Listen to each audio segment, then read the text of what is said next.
Joe Cimino's in the house. You want to see Joe Cimino in action, not on the football field, but on the stage. He will be the host of the game day celebration before the Fort Wayne Lures at Andrean game on Saturday from 3 to 5 in the parking lot. I know what you're thinking. No, you cannot drink in the parking lot of Andrean. There are ways around that, and a number of the Andrean faithful have figured that out, and they will be parked very much nearby. They will be able to hear Joe Cimino.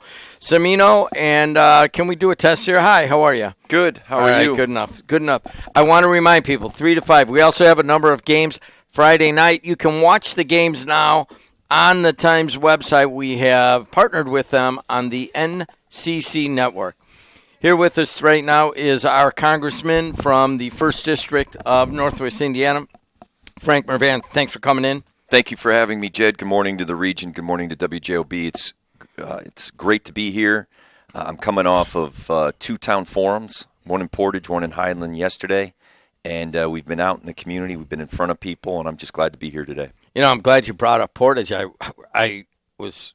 People want us all of a sudden. They want JED TV Sports Network, so I'm going around. They've always wanted you. Well, it's a lot easier now. And so I was in Portage making a sales call, and I had a few minutes to drive around. Could they be building more stuff out there? They've got a lot of unbelievable building going on. So one of the small roles that we have is I work with the Army Corps of Engineers. Very quickly to the point, we do a lot of sewer projects that allow us to add to the capacity of their water. Now, that isn't sexy or sizzle, but I'm there with Mayor Bonta with those projects, and what that allows is economic development. And you're exactly right. It's a booming city. It's on the move. It's on the lakefront. They've got a lot of great things going for them. Before we get into some other issues, we need to address something very sad that happened yesterday.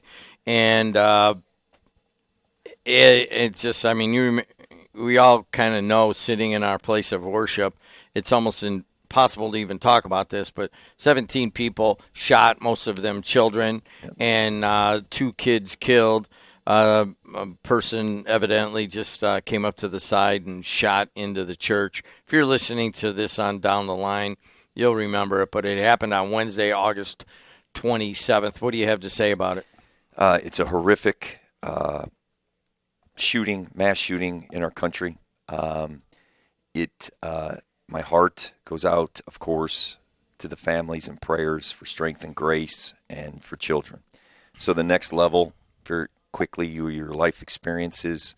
I often use this as something I talk about with permission. As a township trustee, Ollie Hubbard from Hammond lost her daughter.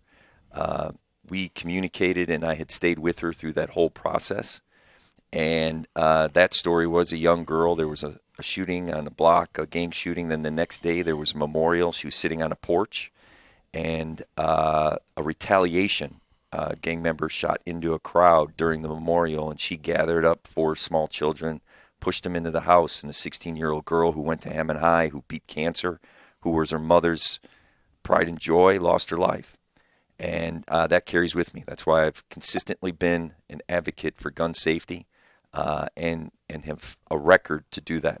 But that's not about that today. Today is about the mourning of the loss of children and what we need to do to eliminate in our country mass shootings. Yes, we just talked about it. And it has to do with mental health. It has to do with making sure that, so for example, very quickly, about in 2022, we passed a piece of legislation. It came out right after the Supreme Court, literally Joe Biden was citing the piece of legislation. I'm for the Second Amendment. If you have a gun, you should be able to keep it.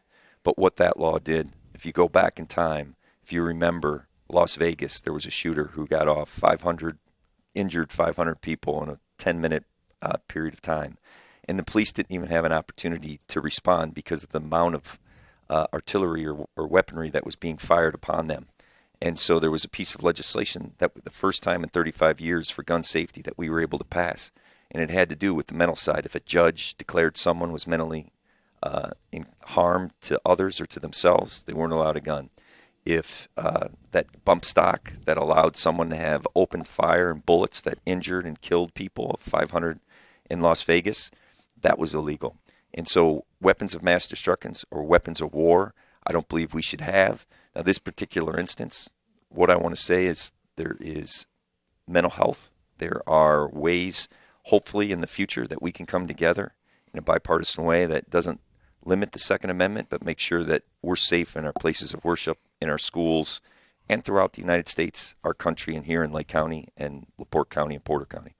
The Republican Party in the last 2 elections has spent tens of millions of dollars to stop you from being the congressman in this corner of the state of Indiana. I think there's 7 Republicans and 2 Democrats, you and Andre Carson. And J.D. Vance recently came into town and said, hey, you guys, we want you to redistrict. I think it was initially met with some resistance by downstate Republicans. It seems like it's warming very, very quickly. Mm-hmm. And it seems very pointed that President Trump and J.D. Vance want you out. Sure. So I think it's important for yourself and for me to explain that this is a mid-decade redistricting. So the Constitution in the Indiana and throughout the United States, every 10 years following a census, you redistrict. The state of Indiana redistricted. They went around the state and had forums. They had different maps. The state legislature, many of them who were there, approved these maps. And let's keep in mind, in the state of Indiana, you have 70 state representatives who are Republican, in the majority out of 100, 30 Democrat. In the Senate, you have 40 state senators who are Republican and 10 who are Republican. You have 10 that are Democrat. 10 that are Democrat. Yeah. You have 7 congressional seats and 2. So why are we in this position? First of all, I want to explain my view on redistricting. If you make an all-red state or an all-blue state, then what you're going to have is extremism. You're not going to have bipartisan work. I've worked, as I've talked about very often, Governor Holcomb, Governor Braun. I'm on appropriations. I'm an asset to the state of Indiana. And being one of 60 who determine where trillions of dollars are spent, I have an open door policy. We've worked on projects big and small, the train, the flex plan, downstate, for ag, for industry. I delivered on the American Rescue Plan that the state of Indiana, not one member of Congress voted for. Millions, tens of millions of dollars for Lake and Porter County and for our schools. The state of Indiana, for example, very clearly, I voted for the American Rescue Plan. The state of Indiana got billions of dollars. They turned that into ready money. They call it ready money. So Governor Holcomb, who I have a great deal of respect for, rebranded that, and it's ready money. Go and ask Heather at the Indiana Forum when she receives her Ready Grant and they celebrate industries, businesses, social services on the advantages and the economic development. So Governor Holcomb 1 year ago talked about in the State of the Union that it created billions of dollars of economic development. I-65, all those new cold storage that put people to work, and Randy Palmatier and the Indiana Trades, that was ready money that went into the infrastructure to allow to build that. In Gary, Indiana, Mayor Melton's, he's making Gary thrive again.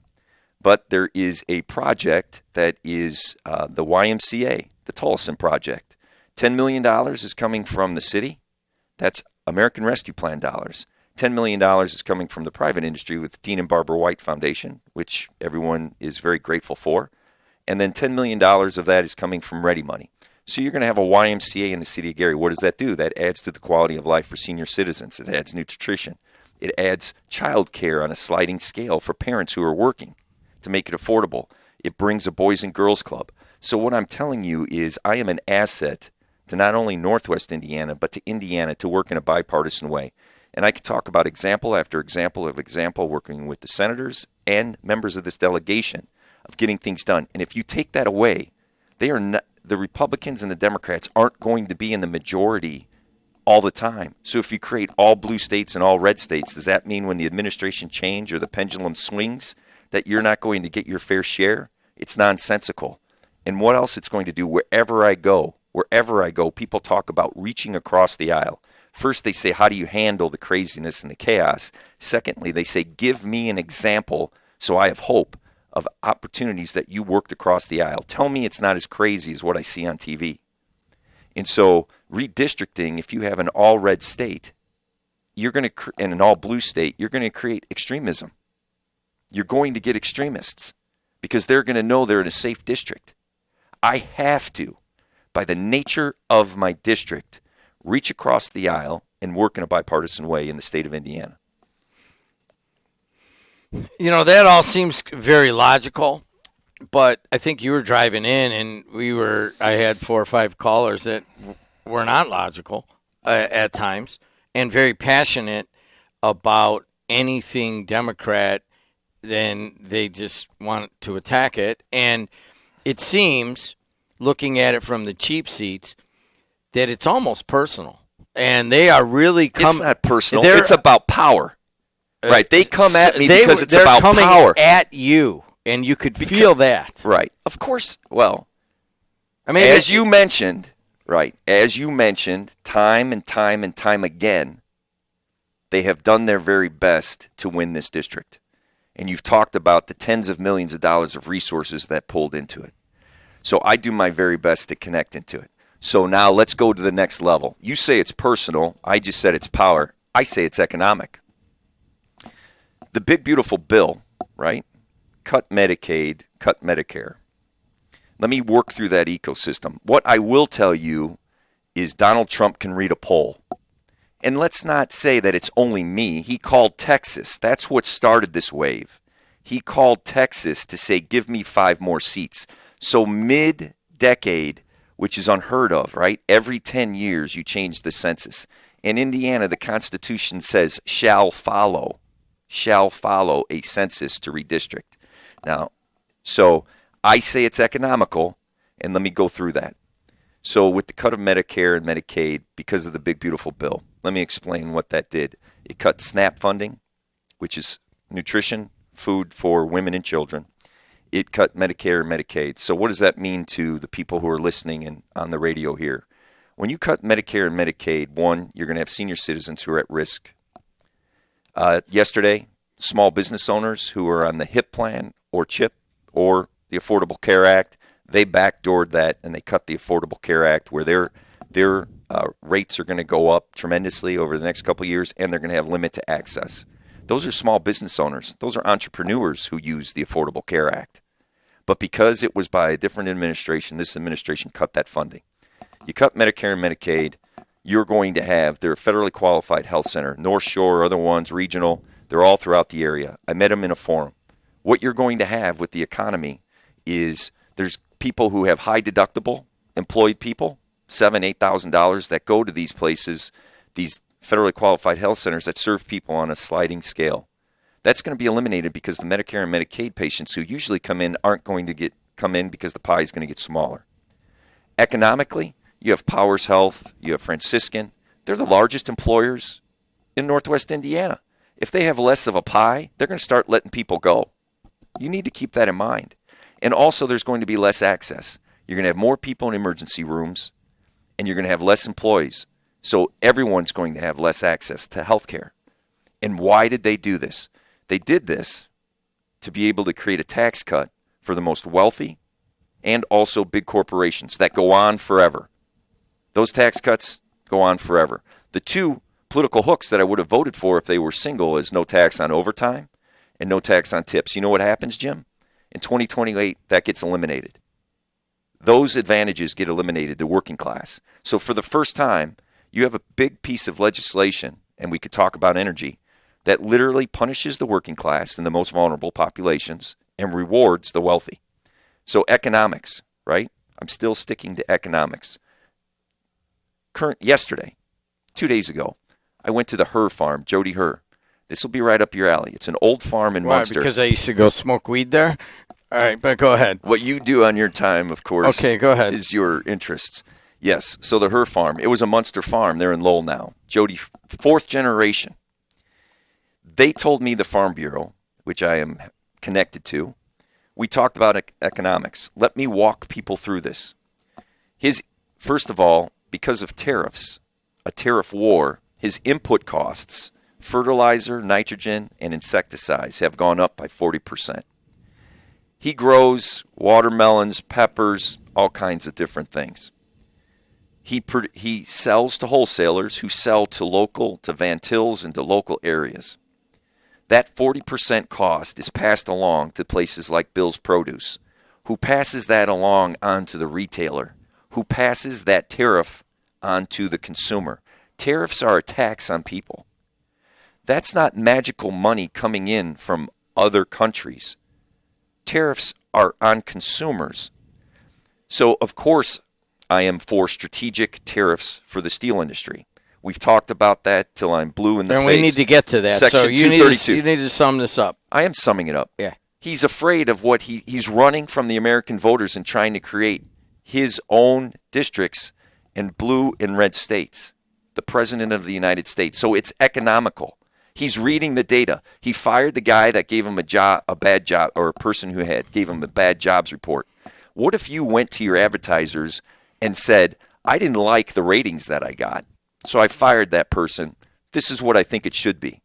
Would that be honest business? It would not. Right. So that's what you have going on. He's trying to force the Fed to cut rates.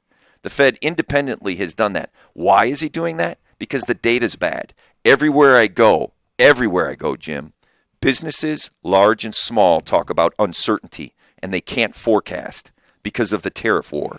This indiscriminate tariff war that's going on is causing pain and causing economic harm. You have energy costs going through the roof. My parents, business owners, everyone that I'm talking to. You have the perfect storm of economy. So they're trying to run from the American voters and create their own districts. Now, Indiana, as I said, they got an A for what they did. You're trying to say it's personal and the President Trump is coming after me. It may appear like that, but it's economics. And what I have done is fought very hard and have been on the winning ledger of all those attacks. No matter how much money they've thrown at me, I've stayed connected. I've been able to protect the unions, the steelworkers, the industries, and bring work and wealth. Tens of millions of dollars I have brought into this district, not only for law enforcement to keep our community safe, to our social services to make sure they thrive.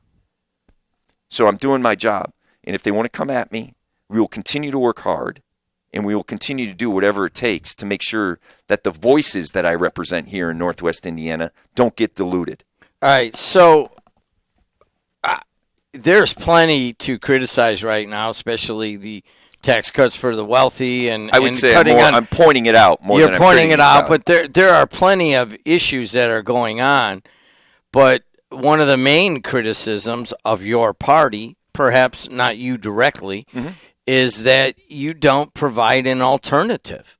I mean, what is the? I'm not running for president. I know, running for a member of Congress. But these are all true, and we talk about them on a regular basis here. And people are like, "Dude, my kid can't get Medicaid or whatever." There are major issues, or people can't get insured. People are getting 3 times their NIPSCO bills. All that's going on, but then people say, "All right, well, what's the alternative vision?" And I don't mean to say, you got to speak for the Democratic Party, but what is your alternative vision? Well, obviously, I want to be in a place. I'm my life experience, right? As a township trustee, I was able to manage assisting people to become self-sufficient, but making sure they're productive in society. That's my guiding light. And so I don't want to cut health care to people, access to health care. I don't want children who have disabilities like Jake in East Chicago. He goes to East Chicago Central. He is in the position to possibly lose his Medicaid waiver. And in Indiana, it's the perfect storm because there's lack of funds on the state level and the federal level. And so children who are waiting 4 to 7 years to get their Medicaid waiver, to be able to have special assistance, to be able to have the health care that they need, that's all at risk. So you're asking me, what is the alternative? Stand up for the working class. You want to make sure Social Security is solvent? Every senior citizen who's listening right now, who's on Social Security, when there was an article that came out yesterday that the Indiana state legislator, those who went to the White House, they talked about 3 things. Energy, which I'm sure is going to be about big oil and the lobbying of big oil that's been successful and cut the number of options we have in energy sources that I believe is what's helping rise the cost. They talked about education and they talked about Social Security from the White House. Let me tell you a factual piece of information. They're not talking about adding benefits to Social Security. They're either talking about privatizing it or limiting it. And you have to have that solvent, right? You have to have, in 2037, Social Security could be insolvent. So that means you received less. So what I want to do is make sure that those who reach the level of $178,000 pay their fair share, because after they reach that goal, they pay nothing in Social Security. Most people, I talk about creating work and wealth, even people who are wealthy don't like what's going on. And so you could do things like that. We have to reverse what's happened. So you ask me, well, what would you do? Well, in fact, I passed the Inflation Reductionary Act. I voted for it. You know what I did there? We cut insulin that was $700 or $800, sometimes for children, sometimes for adults. It's $35 now. Senior citizens who are on Medicare, they're capped at their drug costs at $2,000. That's law that I voted for. Do you see the stark difference in the economy and what I care about? I voted for an infrastructure bill that put people to work on 8094. I fought for a hydrogen hub that would have created 16,000 construction jobs and a new source of energy. And there are world markets for it. And the steel mills, the private market, created opportunities to be able to infuse hydrogen into their blast furnaces so we have cleaner steel. So we breathe cleaner air and cleaner water, and they're more globally competitive. Those are the things that you get. I'm not running for president, Jim. People could judge me within this district on what I'm doing, what I have done, what my record shows, and what I want to do in the future.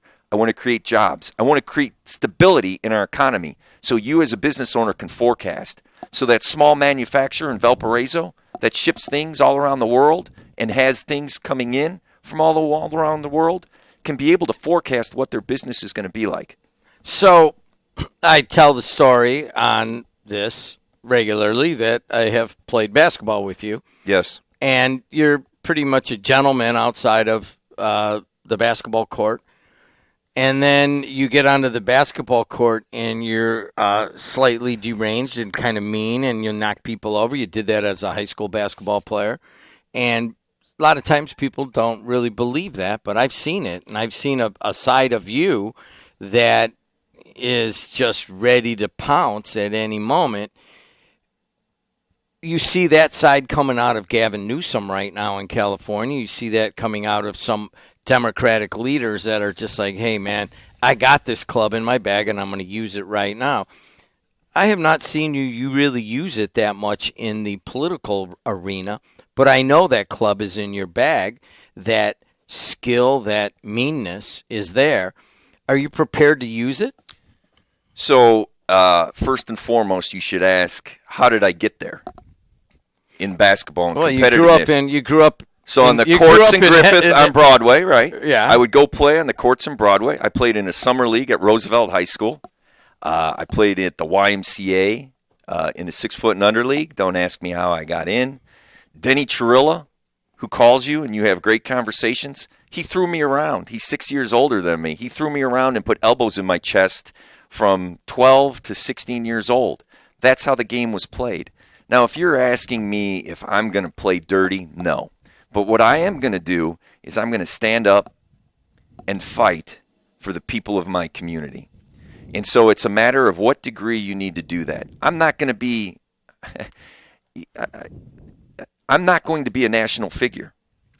But if you want someone in this area who knows this area, who has roots in this area, who can be able to go talk to the farmers and go talk to the steelworkers and tell them, I have your back, and know that the innovation that we need from not only the hydrogen hub, but for quantum, following double tracking and knowing that that innovation and quantum computing, working with the forum and the business leaders and creating hubs so that we have technology to bring in new businesses, to be able to work with the mayor of Gary to make sure that city thrives, to be able to work with the mayor of Portage, to be able to go to Lowell, then I'm your guy.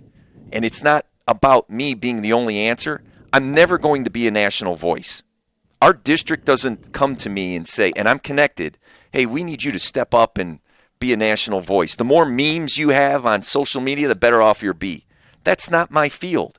So what you're asking me is, do I have that fire in my belly to have the strength to protect the voices and who I represent? Absolutely. I've proven that in Washington, D.C. I'm on an A committee. And when I'm on appropriations, I fight for this area.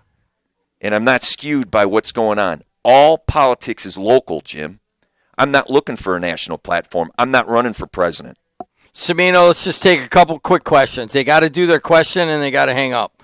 We got 6 people waiting. So, hey, what's your question? Go. How does it feel to be on the absolute losing side of a party that is going right down the tube? Okay, thank you. I got it. You are very much in the minority in the state of Indiana. You're in the minority and when you go to Congress. How does that feel? Well, I was in the majority, and I produced I produced work and wealth in this district, as I just talked about.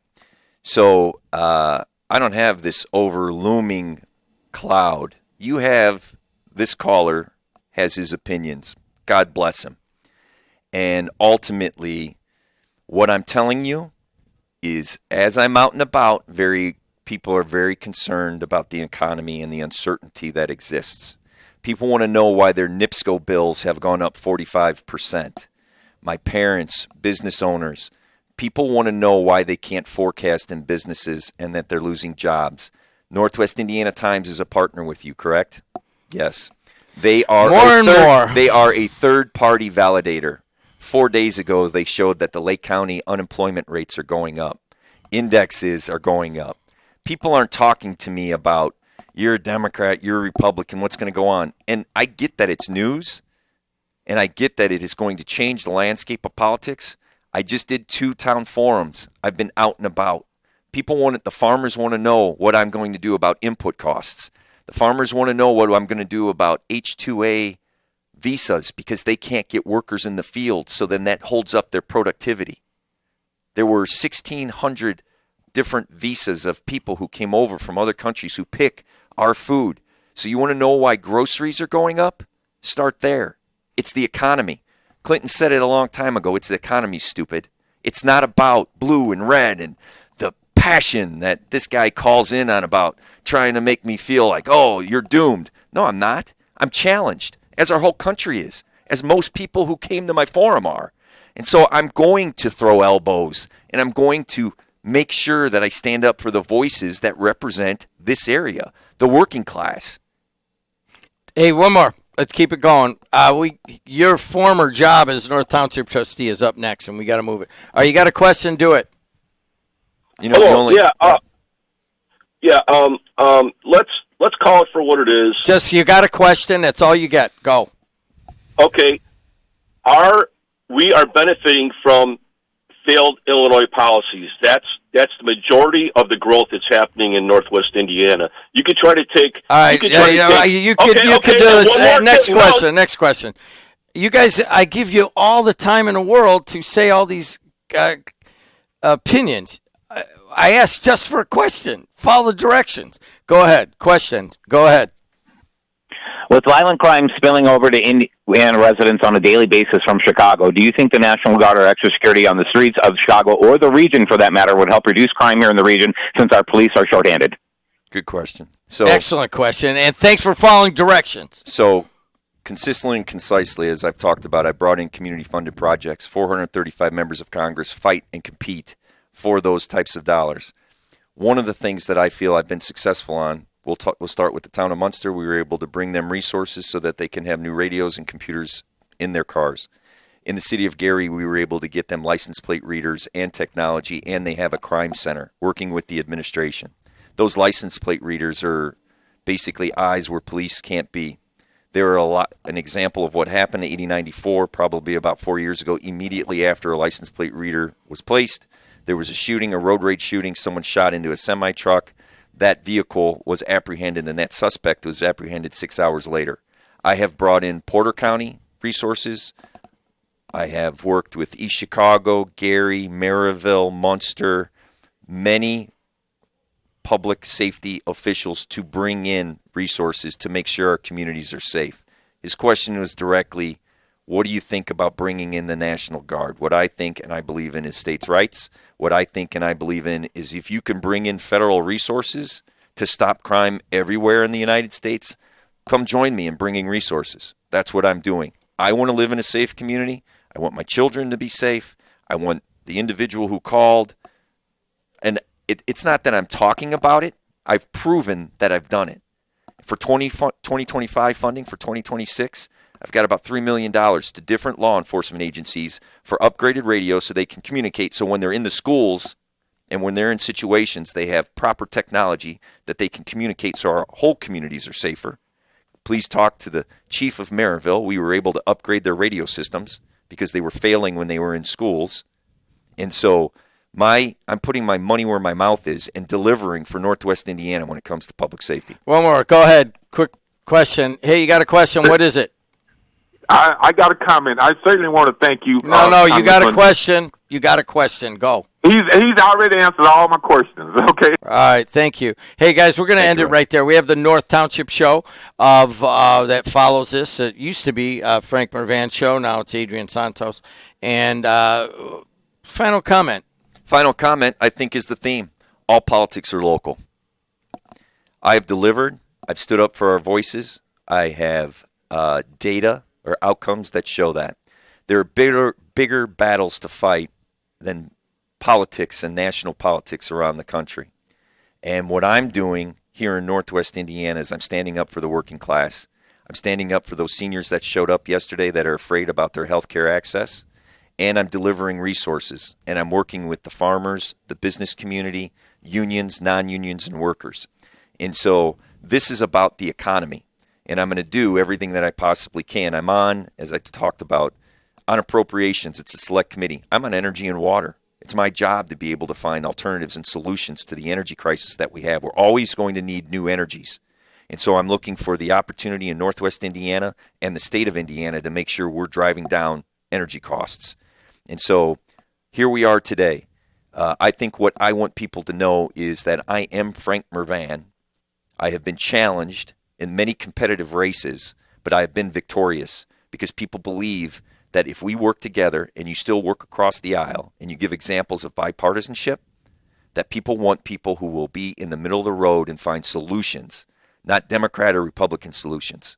And the callers who call in and say it's personal, it's not. The only thing personal about it is I won't look someone in the eye who's suffering because of conditions that they can't control or lost a job. I did that for 15 years like Adrian Santos does. And I will run through a wall. I will yell from every mountaintop and every valley to make sure those voices are heard.